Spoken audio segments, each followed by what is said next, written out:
Hey everybody, just your humble bottom split iRacing driver here.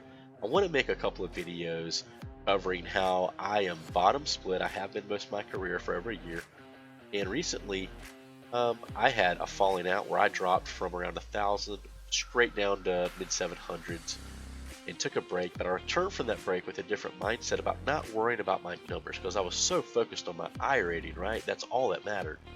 And I came back not so focused on it. Like it's kind of like this monitor over here, right in my back. This monitor's here, I'm aware of it, but it's not like the thing that I'm focusing on right now. Your eye rating needs to be like that. Know it exists, but don't focus on it. Like it's not the main.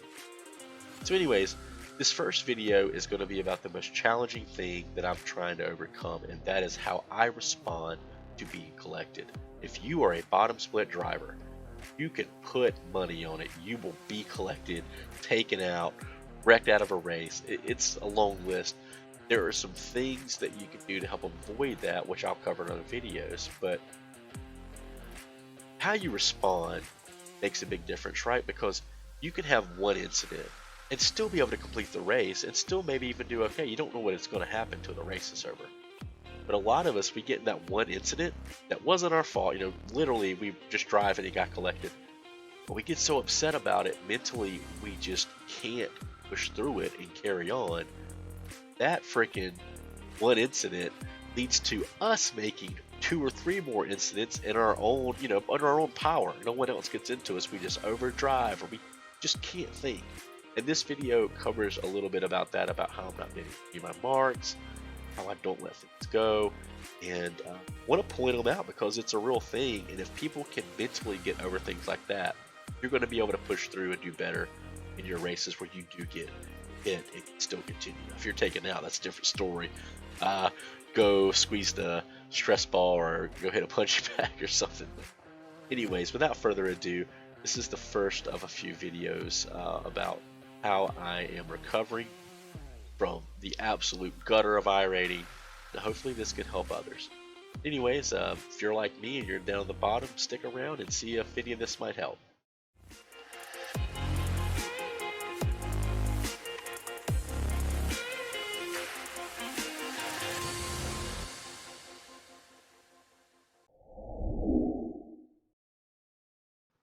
Alright, so our first tip here, don't rush the start, especially in bottom split. Here you're going to see me get gung-ho because I got a decent start and run up the inside, and sure enough, turn 1, as you would expect in a bottom split race, there's a pile up, and I get tagged with a 4X within 15 seconds of the race starting. And it's easy to avoid. I should have hung back, taken my time, and been a little patient through the first, couple of turns and see how things are going to stack up. So there's tip 1. Green, green, green.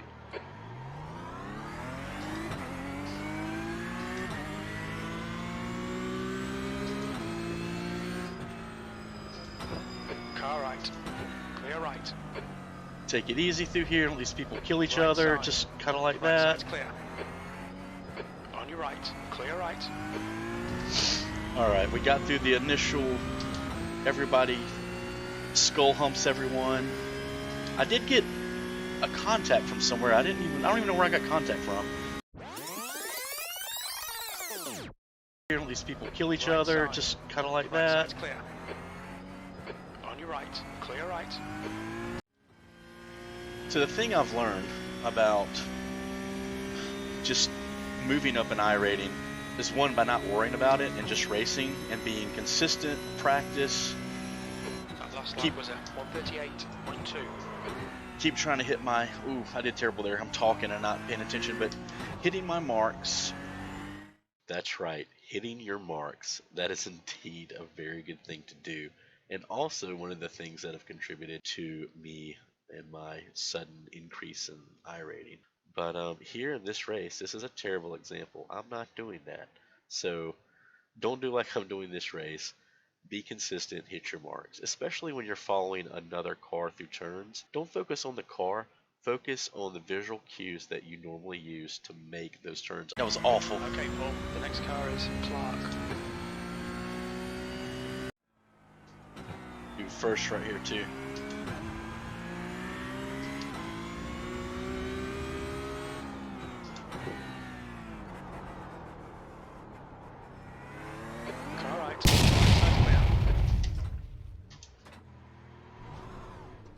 comment. No comment.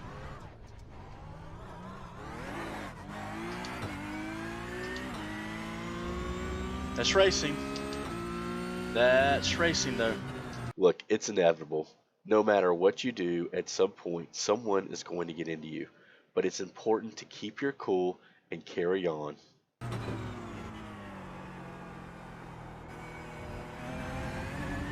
Left side.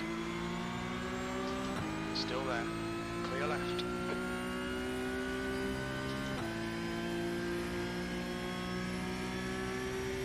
How to use all the track, man. Left side. He's still there. Okay, so I'm not sure exactly what probability and statistics would say about you being hit from behind again within one lap and being completely punted off the circuit, but it happened again to me. And I threw that whole tip about keeping your cool right out the window, as you're about to see with all the profanity censoring that's about to happen. Not my proudest moment, but I could have shown you guys any of my good videos, but I chose to show you the bad one just to show you what kind of happens. Like what can happen. You can have such a good stint and this kind of thing can happen to you. But here there's nothing you really can do. We're in a heated race. We're all racing together, and the guy behind me just didn't get into the brakes as well as I did, and off I went.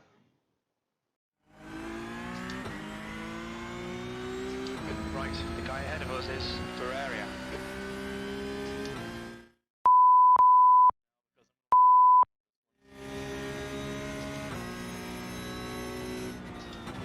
Car right. Clear right. And see, it's all just a series of events that kind of spiral downward when you lose your cool after a couple of bad things happen. My car is actually drivable. It's not torn up. The tires are a little bit gone, but because I'm so worked up about getting into so many times, which is pretty difficult for me to handle, if I could just take a deep breath and collect myself through the remainder of this lap and just focus back on the driving, things will probably end up okay. But I'm kind of letting it get the best of me here, and trying to hang in there, and eventually I'll find my pace again.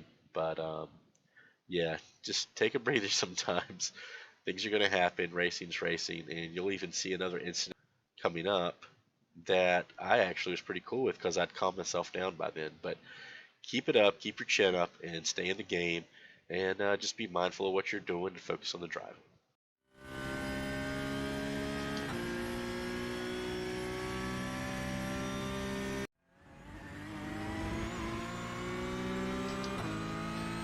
I should have went to second Car gear. left. I don't have the grip. Still there. Clear left. That's just racing right there. It was a 0x. That was just racing. These cars push out a lot. That lap was a And it's a really important thing to remember. A lot of times when you're racing door to door like that, you're going to slam doors, you're going to bump each other sometimes. But in this case, we both pulled away. There was no incidents, and we're continuing to race here. So sometimes you just have to kind of let it go, and that was a good example of what to do when you have an incident.